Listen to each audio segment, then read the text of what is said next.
so today is technically day one of Sam Goes to London for the lift event, but not yet. Not exactly yet. That's going to be later. That's more of a 10 o'clock departure kind of deal. So let's get some chest done first. Reason being, I think I'm going to have better luck doing legs post-flight than dealing with legs pre-flight, in the sense that I'm sure my if you ever sat on a flight overnight, it's not awesome. Like, I can tell my just kind of inflamed. So I think swapping chest and back, or chest and legs, for today and tomorrow will work all right. And then that'll mean that if I squat tomorrow, then I get to squat with kilogram plates, which are about a pound lighter, and it'll make me seem stronger. Right? 4 plates in the States is a little heavier than 4 plates over over in any kind of kilo-based areas. Something to keep in mind. Something to freaking keep in mind. But no, plan for today with chest. Let's just get it pumped up. Not too wild. Obviously, I don't need to be benching the most weight I can, have ever benched while I'm dieting. That's just not the point. But what I do want to do is get pumped up, right? I want to really get, burning kind of fatigue from every set added up together, so that, cumulatively, it all adds up to a wild pump at the end, right? And I've seen a lot of hate on the pump, as though it's not like, basically saying you did a good workout because you're real pumped up. But the way I think about it is like think about if you take a test, right? You take a real big ass exam. It's not, and you get, then the teacher writes your grade, writes an A on it, right? Sweet, maybe an A plus even, right? You're a total baller. So the fact that a guy wrote a letter on the page doesn't mean anything, but he only did it because everything that you did on the test, right, corresponded to that result. So that's how I look at it. The pump is your grading scale of how your workout was, because it's going to unapologetically, be affected by however your prep was for the workout. So, did you sleep? At least, did you sleep well? Right? Were you hydrated? Did you eat enough food, or at least, a reasonable amount of food? And then, are you just like, mentally there, like in the zone, like you really want to bring it? Because if any of those things are off, your pump will suffer, right? And if somebody didn't get a ton of sleep, they might not get the best pump. So I'm gonna kind of make the correlation. Not getting enough sleep affected that workout. I think that makes sense. I think we can all agree with that. So it just kind of goes forward, stemming from the beginning. What were you doing before the workout that resulted in how the workout turned out? What were you thinking about on your way to the gym? Like, what were you doing during the workout? Right? Were you spending a little bit too long chatting? Were you were you just kind of not really in it? Maybe your gym was dead that day for whatever reason, and you decided, nobody's watching. I'm done.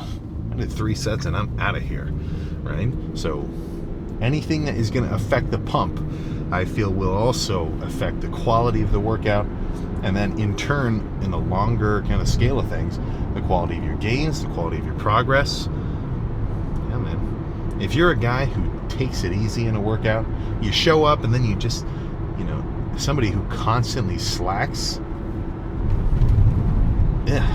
right? That's going to bleed into other things. It's like if you watch someone not return the grocery cart, right? If you watch somebody just not really bringing in a workout, that goes beyond the workout, right? What else does that guy not give a shit about, on a day-to-day basis? It speaks a lot about you as a person, I feel. I might be exaggerating, but at least a little bit of that sentiment I do really agree with. But yeah, plan for chest, I guess we'll just see. Warm up my shoulders, my biceps, my triceps a little bit of back, do some cable crossover with just one cable at a time, get everything moving. And then by the time I feel like I am ready to go, then this lift gets started. So, I think nothing else to say. Let's just go get in there. All right, no lift off. Come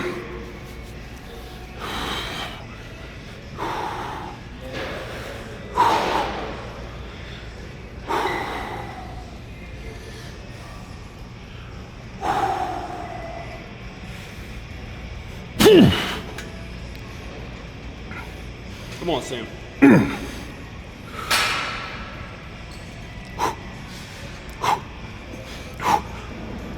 Come on.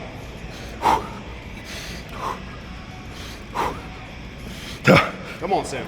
Come on. Come on. Come on. Let's go. A few more. Come on.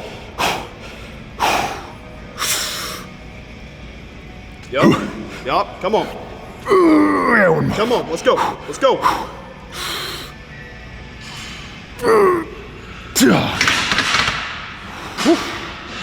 Thank you. That's a good one.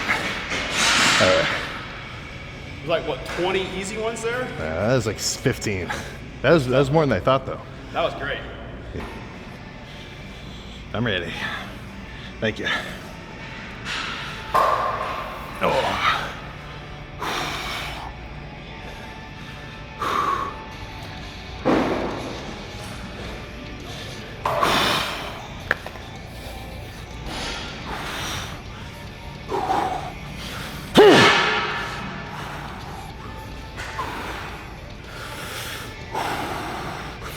Come on. 2.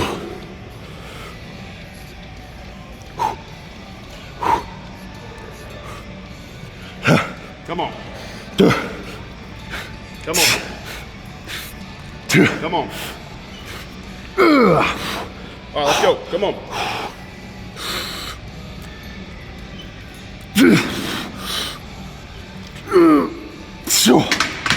Okay. Oh, that's enough. Oh my goodness. Yeah, I think 2 will be a good number. Those are Good 10 there. Yeah, that was substantially heavier than the first one. This will be cool.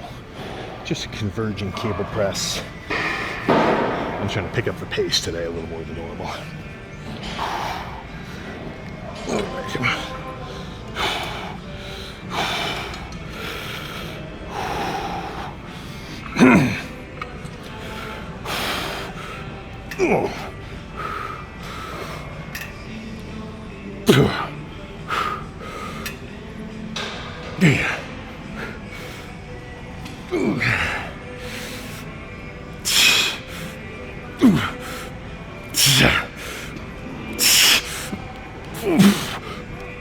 Okay. Oh, that was good, but that was a little too heavy. Let's drop it 10 pounds and repeat.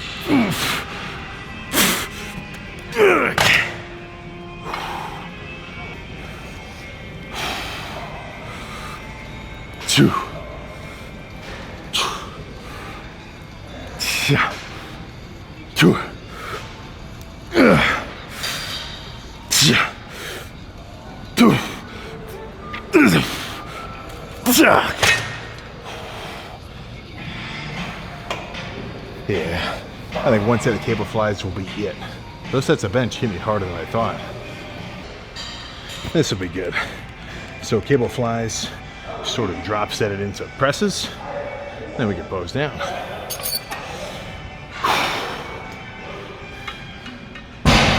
These are some good vehicles. Very nice.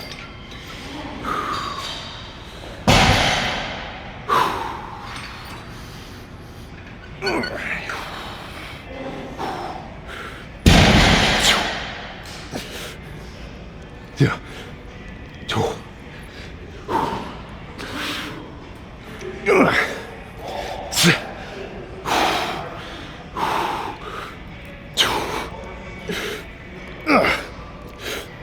Okay.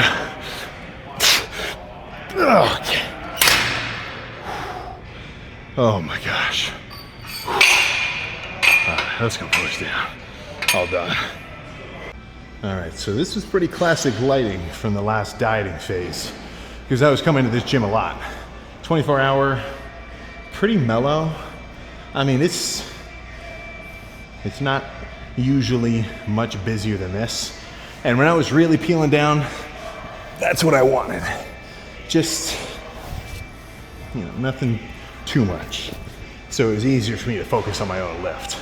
I mean, I don't have that much problem getting in my own zone, but if your space accommodates that, it helps a little more, right? If I'm in a gym with basically the whole crew of dudes who I like, it's gonna be a little trickier for me to lock in just because I'm gonna wanna chat with them a little, But that just kind of comes down to some self-discipline. So I'm starting to feel like this cut is actually beginning to work ever so slowly, because for me, a wild combo is a trim waist with a chest pump. Honestly, this is like my peak form because my chest is a little lacking compared to my back and my shoulders, which is more so to say my shoulders and my back kind of overpower my chest. I think it's still solid, but I want to beef it up. So when I see my chest pumped, it just looked extra cool for me. And this was the coolest shit ever. There's this title frame of Baki where he's sitting like doing some shit like this. The first time I ever saw myself do that, and it was like kind of comparable, it was freaking nuts. But let's hit a couple here. And now that I'm leaner, I'm gonna wanna start doing the old school side chest rather than the classic bodybuilding one, because this kind of lets you flex your abs at the same time. But let's see how we're looking.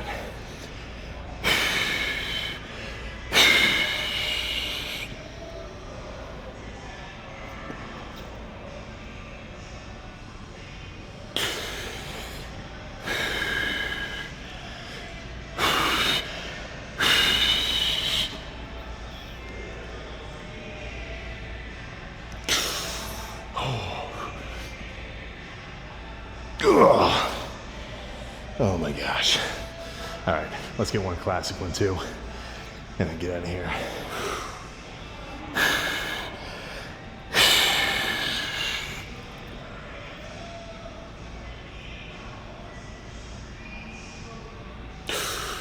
Oh my gosh.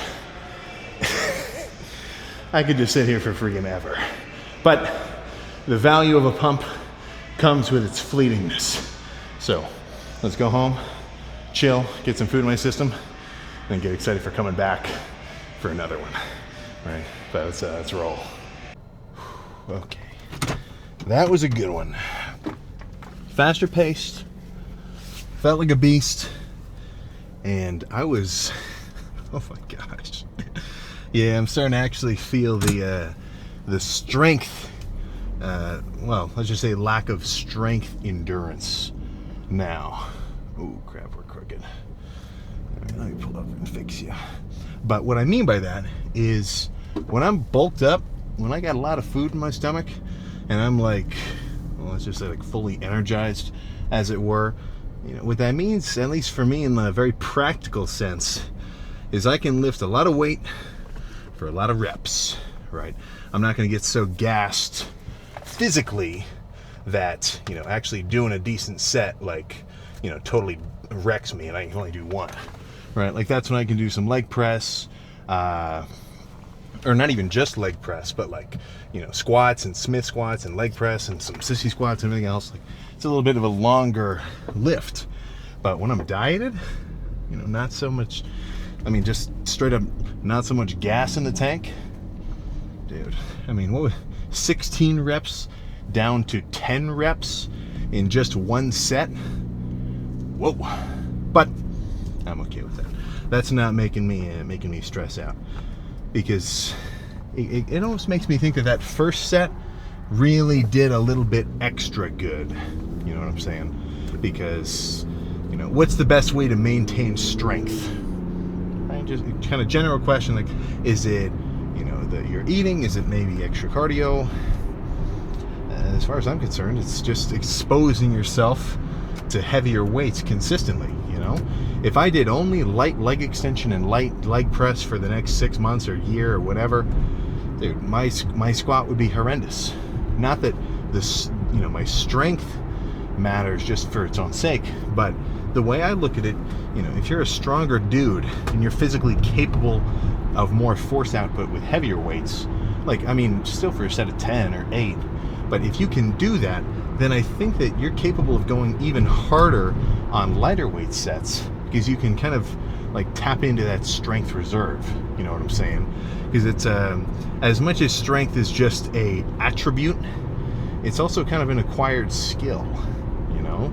Because someone who has just considerable time training, be it, you know, powerlifting, bodybuilding, whatever kind of training, they're going to be capable of bringing themselves much closer to like complete muscular failure than the guy who's never trained before, you know. And it's a combination of factors. It's physical and mental, you know. If you took a guy who's never worked out before, isn't like super motivated to work out anyway, and you put him on a chest machine and you said, do as many as you possibly can, the untrained guy, it doesn't matter how heavy it is. Let's say it's a weight that if he really brought it, he could do it 15 times.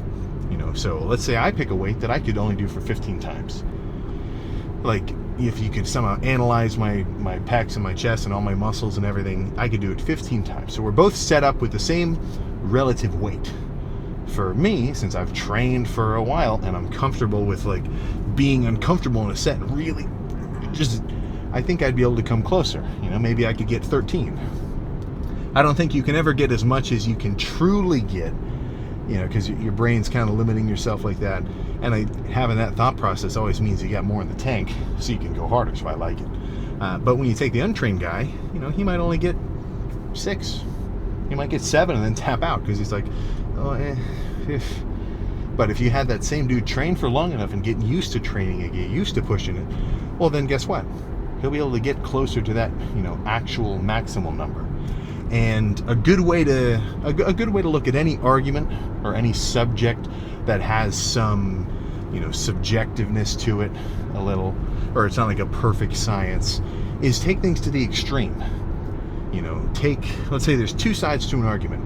Take both sides to its complete extreme, and that usually gives you a little bit of a sense of which side is at least a little bit more accurate, right? It's never totally black and white, but which side is gonna, you know, is the real answer gonna lie towards?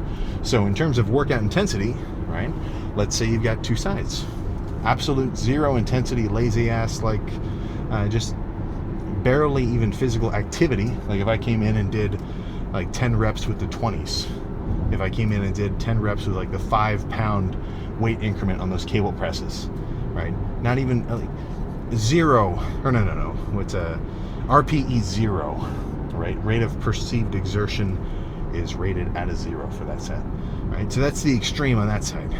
Or take it to the extreme of like trying to make every set as insanely crazy as possible, you know, be it with weight or intensity or supersets or anything, like, you know, things like that. Which side do you think is better, right? Like, which side do you think the real peak of gains and kind of stimulus is going to lie on? Because I can tell you, it's not that easy schmuck side, you know. Now, every set doesn't have to be like, you know, nose bleeding, ear ringing, but if most of them are pretty hard, I think you're going to have better luck when you actually look at your progress over time and think, oh, you know, why is my bench not going up? Every time I bench, I leave a lot of energy in the tank and I don't really bring myself as hard as I could, but why isn't my bench going up? You know, things like that. And it might not be so blatant, but it's the details that get people in their routines. Training, you know, how many sets are you backing off? How many times do you do a rep where, oh, that was kind of hard, racking them done? I mean, how many times do you say, I don't want to do cardio today, I'm not doing it, screw it, it won't even matter. One day won't change anything. The percentage of people that do that, or cardio is not even on their mind, I don't even want to, let's not even talk about it right now. I don't want to get into that. But you know. And then when we talk dieting, it's even worse, right? Nobody's there watching you or giving you like specific rations. You know, it's not like you're somehow imprisoned and you only get 2 meals a day on a tray and there's no cheating on your diet allowed, right? I mean, there's snacks everywhere, right? Name one business or like you're never that far away from a treat, right? So it's always there. And since not everyone is always watching, what'd you just eat? What? The guy just ate a full-on, what are the cinnamon rolls that have like the glaze on top you get out of a vending machine? I've never had one, but I've seen them, and it's easily 700 calories in one little like honey bun kind of deal, right? And guess I don't know about you. Guess how quick like a glazed donut, 300 calories could disappear. Guess how quick, a pint of some kind of like soft serve cookies and cream ice cream could disappear, right? I mean, I could have you spin around, like jump in the air, do a spin, and by the time you landed, it'd be gone. You know, it just happens. And then there's the guys where they're like maybe tracking their calories a little bit, but they don't count snacks.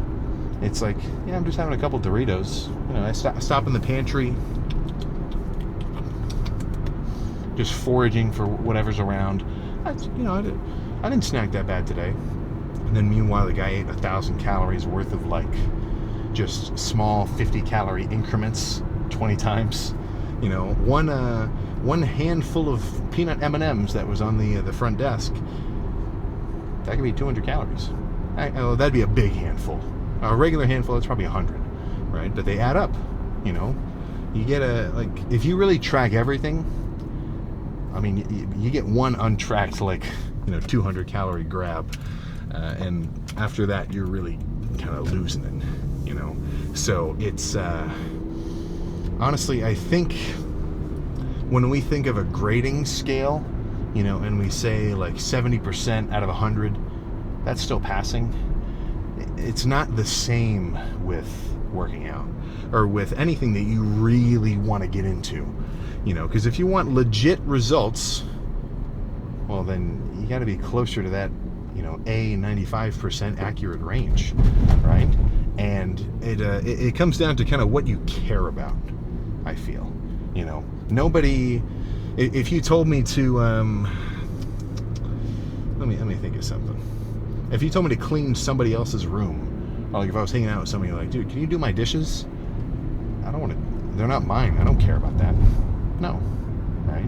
But if I've got my own sink, I'm like, okay, I do care about these dishes getting cleaned.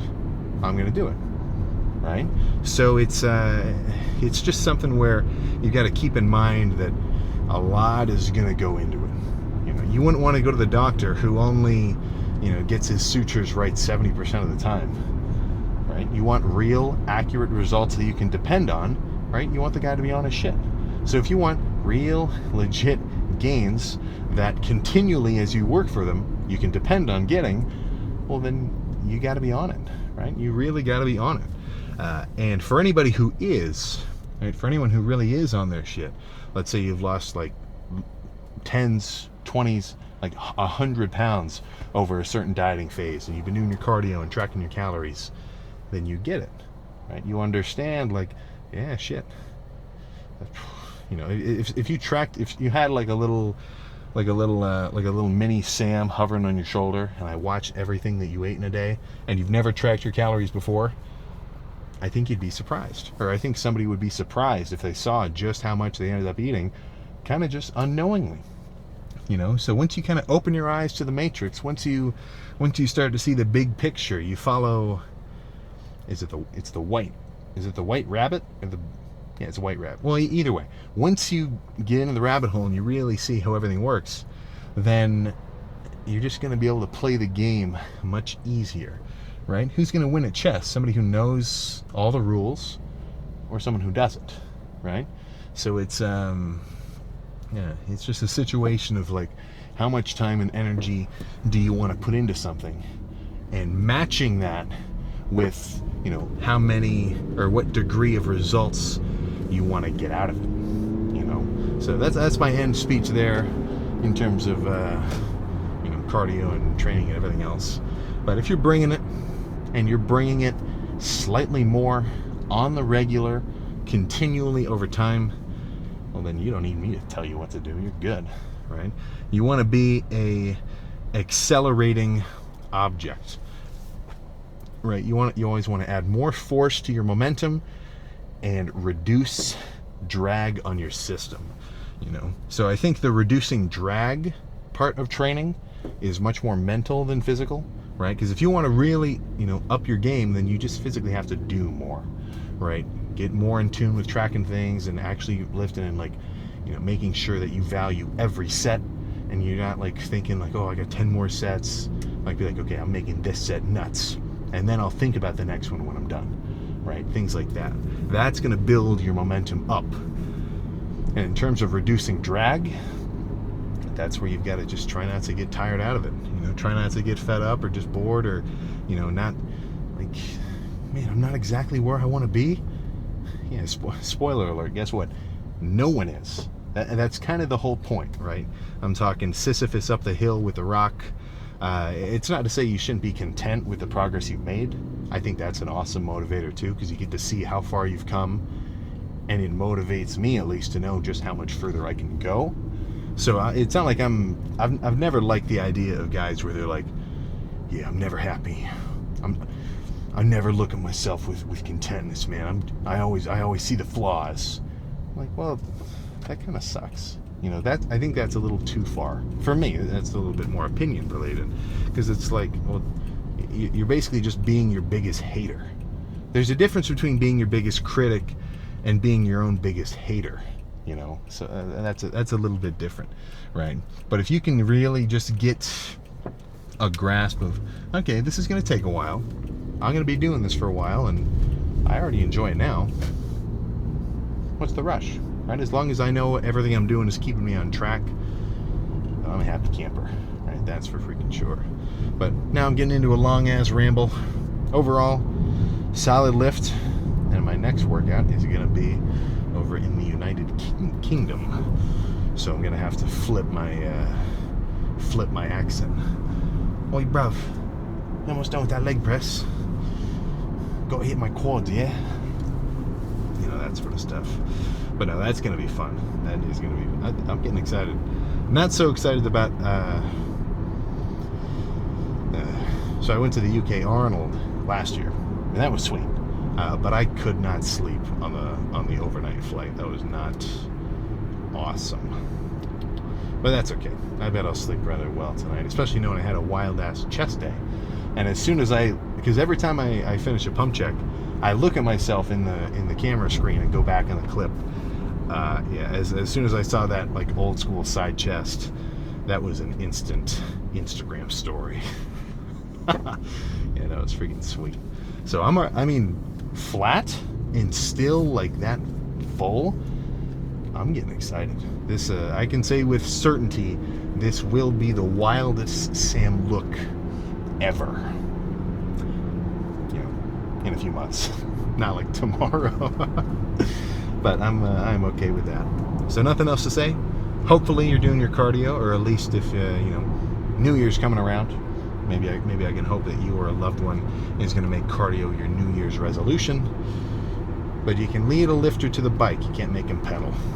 That's that's up there. That's up there for sure. But nothing else to say. So I will see you for whatever workout goes down tomorrow.